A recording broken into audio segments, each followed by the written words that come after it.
ايه ده؟ انتوا اتصالحتوا امتى؟ مش كانت مخاصماك الصبح؟ مم. امم مخاصماك ليه؟ عملت ايه امبارح فيها؟ عشان حميتها يعني. حماتها. زعلان. اه. كانت معركة دائرة قعدت بتاع ايه، نص ساعة يا محمد؟ اه، نص ساعة. بس هو مروان بقى، انا ما طقتش اشوف الموقف. كنت سامعة صوت ايه ده ايه ده؟ دي مبسوطة. اه، اه يا قليلة الادب. امم قليلة الادب. ثانية يا كوكي، ما تنطيش عليا ستوبري.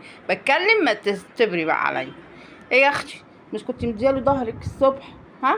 ويندهلك، ما ها ما تعبريش. بص الدرع. اه ايه ده؟ وبتضحك كده ومبسوط، اخصى عليكي. لا بس نطفت، ها نطفت طبعا. يعني.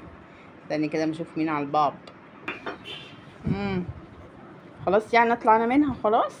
امم هي بس عشان كانت في حموتها، عشان انت غدتها غدر كده، صح؟ بس والله نضفتي يا بيضة. بيضة. نضفتي. لا لا، مستمتعة بنت فتحية. مش المفروض يا بت؟ انت يا بت ده مش كده مع حد اللي انا بس. يا حمارة. انت يا بت. بص. ماشي يا فتحية، ماشي. هو بيجيب لك الدراي بس انا بعمل لك الاكل. مارش فيكي حاجة يا فتحية. ها؟ تقول لي امشي انت بقى. بص بتعملي بوشها ازاي، تقول لي امشي بقى ازاي. تعملي وش امشي انت بقى. قاعدة جنب الراجل كده، عيني عينك، ها؟ ولا كأن حد واقف، ولا كأن صاحبة المنزل بص بتضحك واقفة. ازاي، بص بتضحك ازاي. اه ايه ده؟ شايفين؟ فتحية بتضحك اهي يا جدعان. شايفين اهي؟ بتضحك. اه يا قلة الأدب يا فتحية. ايه ده؟ الله بص. الله. لا بتقولك اعملي مساج. اه. لا بس نطفت يعني الصراحة. اه والله يا شيخ. بقت فتحية الحلوب.